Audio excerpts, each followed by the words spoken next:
Hi BookTube.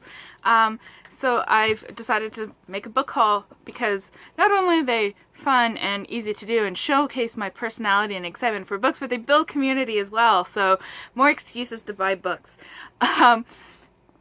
First up, just let me say all these books are from thrift stores and garage sales. It just shows that you don't have to go out and buy new books all the time. There's other resources. So for example, $1, I got this really cool copy of 1984 by George Orwell. I have a copy already, but I couldn't pass up this one. Then I got Anna and the Swallow Man by Gavril Savit.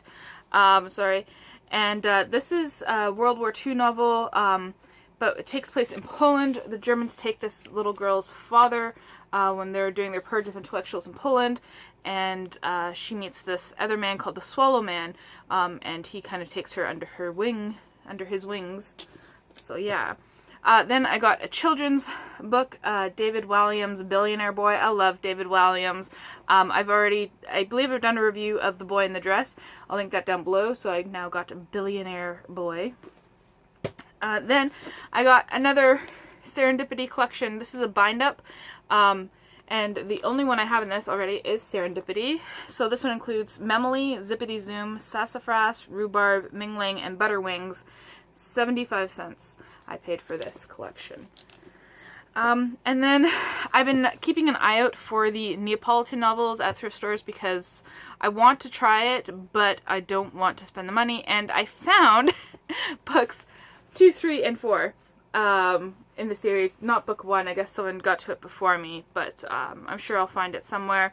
So this is the story of A New Name, Those Who Leave and Those Who Stay, and The Story of the Lost Child, all by Elena Ferrante. Then I got a collection of poetry by Ted Hughes called Birthday Letters. I believe this might have been his last collection, because this was published in 1998, and he passed away in 1998, and I paid 50 cents for that. Then I got a copy of Neil Gaiman's Trigger Warnings, and this I believe was $1.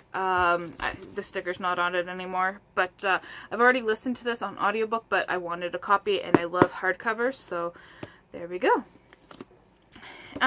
Then I got Life Among the Savages by Shirley Jackson. I paid $1 for it. It's kind of got a little stain on there, but I'm sure I can clean that up. And this is a series of short stories about life as a mother, and the savages are her children, I'm guessing.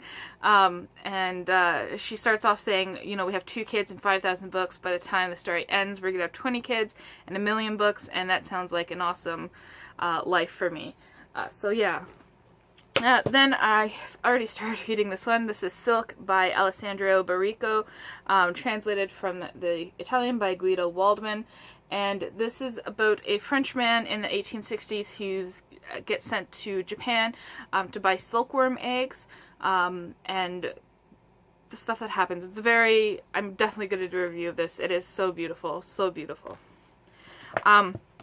Then I saw this on Amy from the Dusty Bookshelves channel, Elizabeth Smart's by Grand Central Station. I sat down and wept. This is about an affair she has with George Barker, who's a poet. Yeah, so I got this at a garage sale. I think 25 cents is what I paid for it. Then we have The Private Memoirs and Confessions of a Justified Sinner by James Hogg. I probably should have found out what this was about. Set in early 18th century Scotland, James Hogg's masterpiece is a brilliant psychological study of religious fanaticism and the power of evil. Led on by a sinister companion, Gil Martin, Robert Brigham commits a series of atrocious crimes. As the novel progresses, however, and the complexity of Brigham's mind is revealed, the reader begins to doubt whether Gil Martin even exists. That sounds really cool. And then I've been more interested in getting into some African literature, so this garage sale had a whole bunch, and I decided to pick some of it up. First off, The River Between by Ngugi wa Thiong'o, and this takes place in Kenya, in the early days of white settlement. Faced with an alluring new religion and magical customs, the Gikuyu people are torn between those who fear the unknown and those who see beyond it. Some follow Joshua and his fiery band of Christianity, others proudly pursue tribal independence. That sounds pretty neat.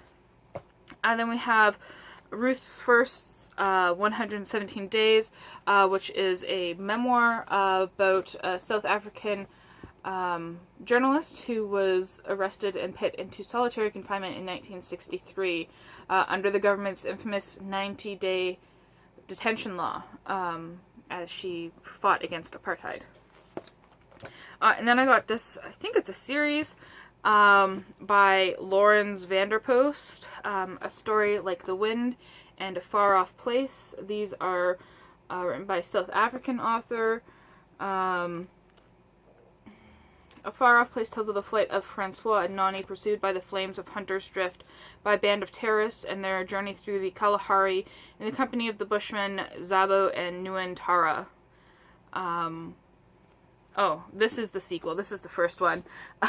With the rescue of the Bushmen from a horrible death, life at Hunter's Drift changes dramatically for Francois.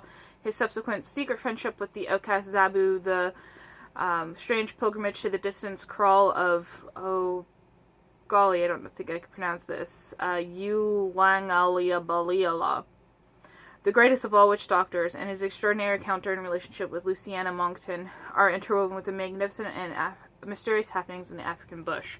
So that sounds interesting as well. That's all the books that I got. Thank you for watching and helping to build the BookTube community. Thank you.